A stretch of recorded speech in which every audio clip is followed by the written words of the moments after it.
Bismillahirrahmanirrahim. Assalamu alaikum wa rahmatullahi wa barakatuh. You are listening to Reflections in Faith from Sayyidina Omar Institute Radio. Today's reflection comes from Surah Al-A'raf. It is a surah that does not allow us to read history from a distance.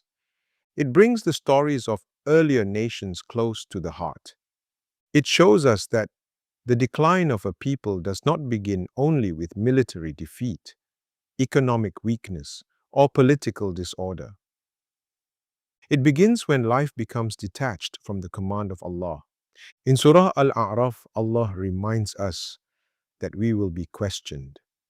فَلَنَسْأَلَنَّ الَّذِينَ أُرْسِلَ إِلَيْهِمْ وَلَنَسْأَلَنَّ الْمُرْسَلِينَ. Allah will question those to whom the messengers were sent, and He will question the messengers themselves. This is a verse of accountability. It tells us that guidance is not decoration. Revelation is not merely something to be recited at ceremonies, quoted in speeches, or placed on the wall. It is a command. It is a trust. It is a measure by which life is to be judged. The stories that follow in Surah Al-A'raf show us what happens when people receive signs, blessings, and warnings, yet continue to live as though they owe nothing to Allah. Bani Israel were given blessing after blessing. They were delivered from oppression. They were shaded. They were provided for.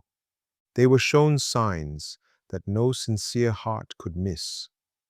Yet many among them met these favors with forgetfulness, alteration, and rejection.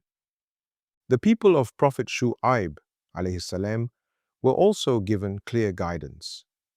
Their failure was not only theological, it was economic. It was moral. It was found in the marketplace. They were commanded to worship Allah. They were commanded to give full measure and weight. They were commanded not to defraud people. They were commanded not to spread corruption in the land. This matters deeply for us today. Prophet Shu'aib's people remind us that trade is not separate from Tawheed. Business is not separate from Iman. Wealth is not separate from accountability. The marketplace can reveal the state of the soul. A person may say, I believe in Allah, yet lie in trade. A person may say, I trust Allah, yet exploit the vulnerable. A person may say, everything belongs to Allah, yet live as though wealth is his absolute possession. This is where the mirror turns towards us. The weakness of the Ummah today is not only that we lack resources. In many places, we have resources. We have institutions. We have capital. We have education. We have networks, businesses, platforms, and influence. The deeper weakness is incongruence.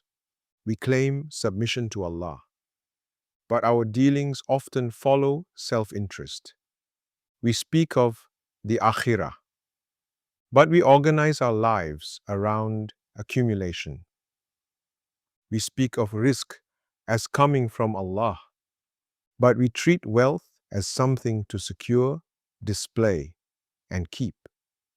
The modern world has trained us to ask, how much can I gain?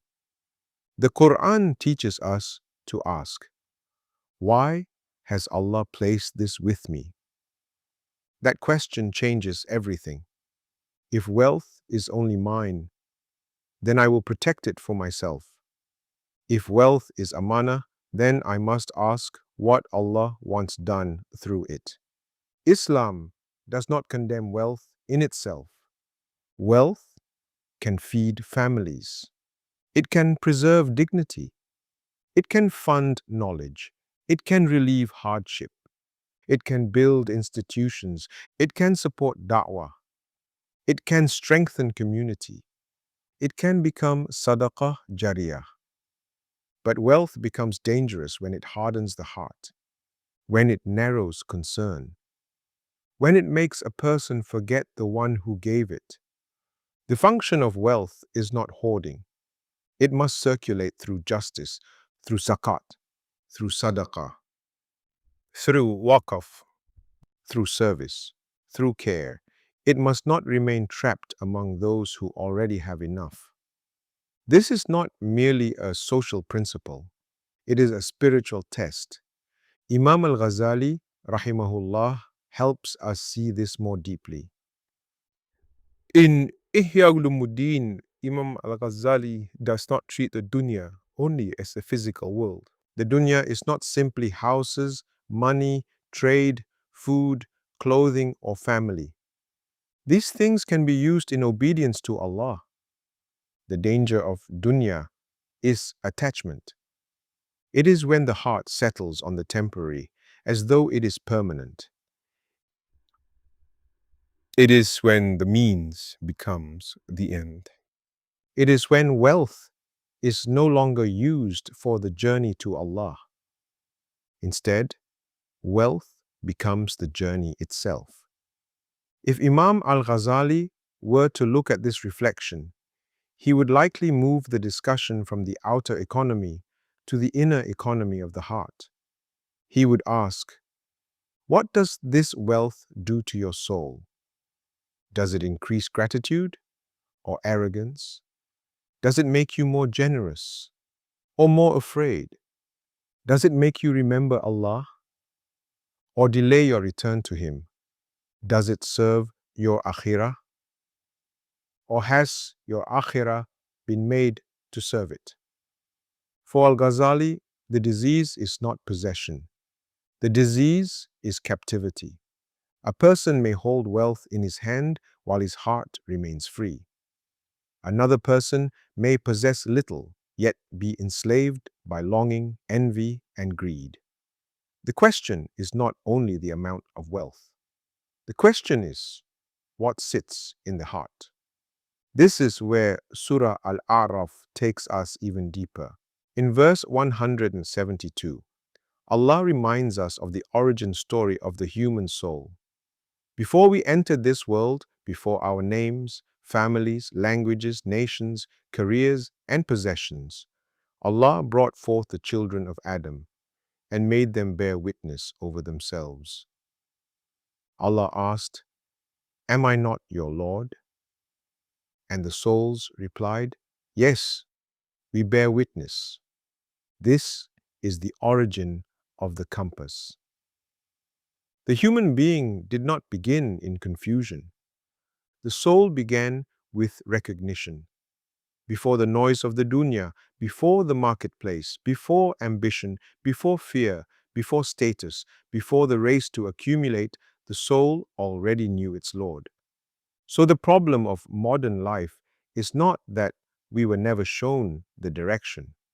The problem is that we have allowed the dunya to pull the compass away from its origin. We have mistaken the field for the destination. We have treated the temporary abode as though it is the outcome. But this world is not the outcome. It is the place where deeds are gathered. It is the place where trusts are carried. It is the place where blessings reveal whether we are grateful or heedless. Surah Al-A'raf verse 6 reminds us that we will be questioned. Surah Al-A'raf verse 172 reminds us that we already knew. Between these two verses lies the whole journey of the human being. We began with witnessing. We live through testing. We return for questioning. So, when wealth comes into our hands, the believer must pause and ask, why has Allah placed this with me? What does this wealth require from me? Who has a right over it? What injustice must I avoid? What hardship can I remove? What good can I build? What part of this must return to Allah through service to His creation? The answer will not be the same for every person, but the question must be asked by every person, because wealth is never silent. It either speaks for us or against us. If it moves through gratitude, justice, generosity, and service, it may become a witness for the soul. If it is hoarded through fear, greed, vanity, and neglect, it may become a witness against the soul. The stories of Bani Israel and the people of Prophet Shu'aib alayhi salam are not there for us to feel superior to those who came before us. They are there so that we recognize the same disease before it matures in us. Blessings can be rejected not only by denial, but by misuse. Guidance can be rejected not only by disbelief, but by ignoring it in our dealings. The covenant can be forgotten not only by the tongue, but by the way we live, trade, consume, and measure success. May Allah return our compass to its true origin. May He make our wealth a means of nearness, not distance. May He protect us from a dunya that enters the heart and blinds it. May He make us people who remember the covenant, honor the amana, and meet Him with deeds that are sincere, just, and pleasing to Him. Ameen. This has been Reflections in Faith from Sayyidina Omar Institute Radio. وبالله التوفيق والهداية والسلام عليكم ورحمة الله وبركاته.